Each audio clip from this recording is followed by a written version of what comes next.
So dirty! So dirty! So it's test day today ni Samsam. Parang dry run. Dry run bang tawag dun? Para sa nursery niya. And grabe ang hulas namin. Very hassle. Parang kulang ang 7 a.m. sa amin. Kasi ang magiging pasok niya is 8:45. Pero ngayon nga 10:30. Tapos nagising kami ng 7. Grabe, ang hulas-hulas na namin. Nag-offer naman yung mama ni Tim na parang ihatid sundo kami ngayon. Kasi parang test day lang naman for some. Kaso parang naisip namin na mas maganda kung gawin na namin by our own. Para matest nga namin kung kaya namin ang kasi kailangan namin mag-take ng bus. Pero parang iniisip ko nga 7 a.m. parang kulang, tapos 8:45 ang pasok niya. Unless mag-taxi sila tapos wala nang breakfast. Medyo malayo kasi itong bus stop from house going to dun sa nursery niya. I guess parang kaya naman nila kung silang dalawa lang. Pero kung kasama ako, parang kulang talaga ang time. Kasi kailangan kong mag-prepare and Louie.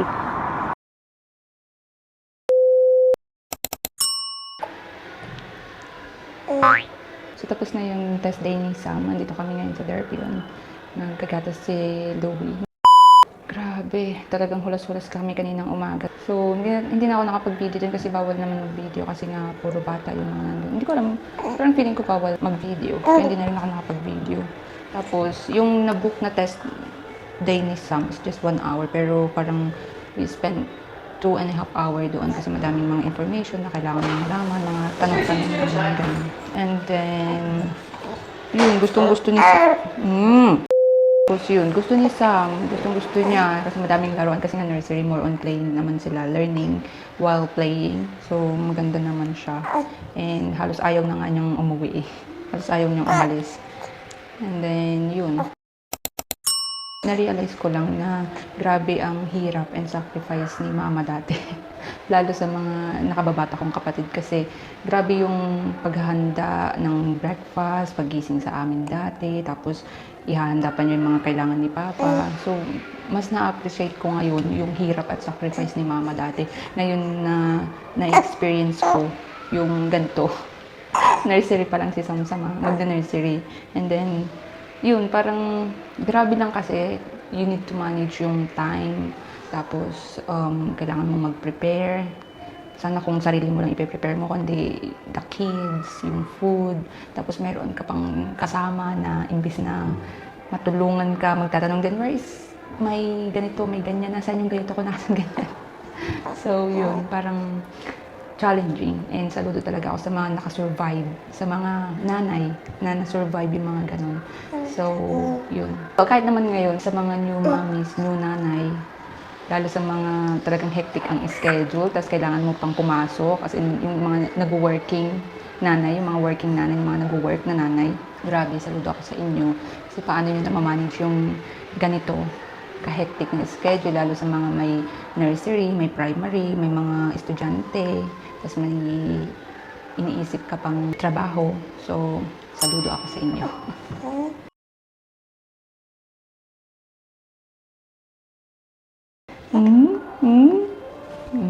Si Louie boy.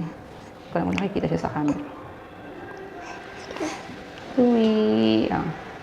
Maggatas na. Akala niya may kausap ako. Tinitingnan niya rin yung camera eh.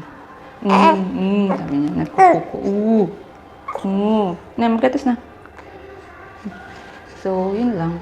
Mga realization and appreciation and mga things na naiisip ko habang naghihintay. Kasi kanina, habang nakatitig lang ako kay Sam, habang nag-play siya, kasi parang pinanood kami, yung parang they let us watch doon sa key worker, or yun ang tawag dito eh, or parang pinaka-teacher, parang ganun. Pero hindi kasi teacher yun eh, parang nag-aalaga kay Sam doon sa nursery. Oy! Yun, tapos parang naisip ko lang grabe. Yun yung mga tumatakbo sa isip ko. Imbes na parang mag-focus ako sa kung ano yung na-observe ko, parang ganun. Yun yung naisip ko kasi parang grabing hulas namin kayo ng umaga. So yun yung nasa isip ko na grabe talaga ang mga nanay. Saludo talaga ako sa mga nanay. Okay. Tapos na maggatas. Hello. Oy, no. Hello. Hello. Kalbo. Kalbo ang baba ko.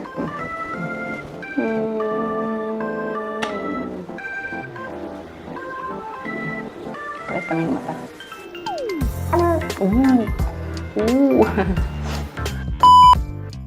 Uy, boy. Oh.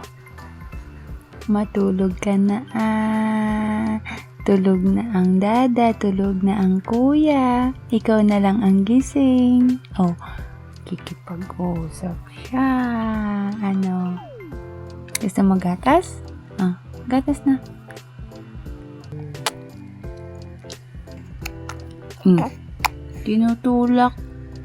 Tinutulak niya ang gatas niya. Ayaw niya matulog. Anong oras na? Oh, 9:00 na. 9:00 na. Louie boy.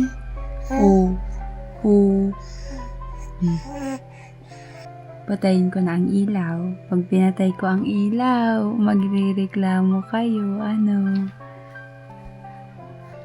Tulog na Good morning! So, it's Sunday today. Gusto ko lang ipakita yung ginawa namin kahapon. Saturday, nag-impake kami. So, ito yung suitcase namin.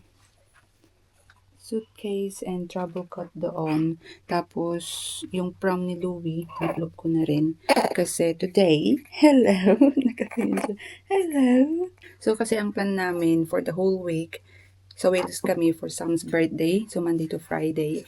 And, dahil magti-train kami, and yung journey is 4 hours, hindi namin kaya na dalhin lahat ng mga suitcase, travel coat, and everything. So, si mom-in-law, nakatingin si Louie. Hello! So, si mom-in-law, dadalhin niya tong mga suitcase and mga luggage namin.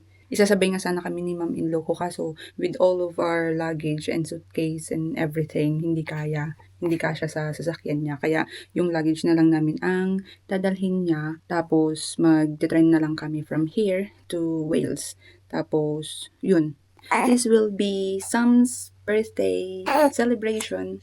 So holiday na rin namin, parang bakasyon na rin kasi hindi pa kami nakakapag-travel this year dahil nga sa lahat ng mga nangyari. So hopefully everything will be okay. Kagigising ko lang kaya ganyan yung buhok ko. Say good morning, Louie. Magandang umaga. So, yeah, that's our plan. Tomorrow, travel time. Travel day. Insert ko na lang din pala dito yung video kahapon. Kasi, pumunta dito yung dad ni Tim para maghatid ng birthday gift for Sam. So, I'll just insert yung video kahapon. What's this? It's for you. Granddad got you this. What is it? What is it? Say thank you, Granddad. Why did I just find this? Can you open it? You were drunk. What is that? What is it? How many He'll not times rip it because it's Paw Patrol. food in the room? He likes the wrapper. Look. Look, look. Oh, Sam? What's this? What's this? Oh, what's that? Come on, go over here with Mama. Look at this. Open. Open. Oh. What is it? What's it? What is that? What is it? Look, look. Look, look. Sam? I don't think you get. He likes it. Oh, oh. What's this? He's not reached that age What's yet. this? Oh, look, Sam. What's this? He's trying to get back to his dinosaurs. There we go. I don't know if we can get him to open anymore. No, don't worry about it. As I say, Sam? don't force him on it. Yeah, maybe wait when he wants to open it. Yeah. Don't force it. What's this? Present for you. Wow, say thank you, Granddad. Hopefully, by numbers, something will be okay for him. What's this? Wow. Oh, it's present on. Hey. Oh. Look, look.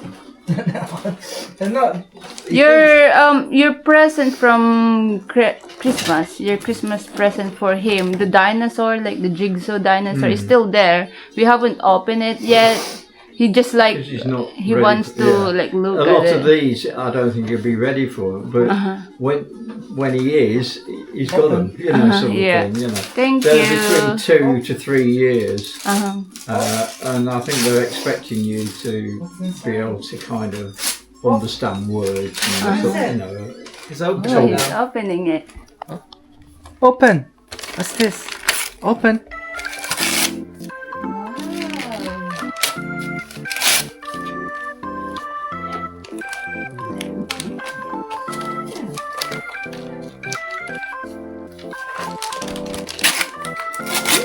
Oh.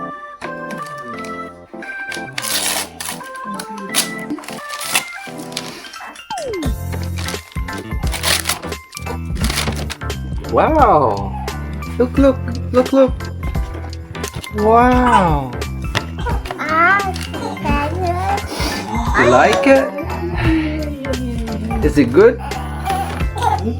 Say, thank you, Granddada. Oh. What's this? Look, look. Mhm. Oh. Okay, how do I stop this?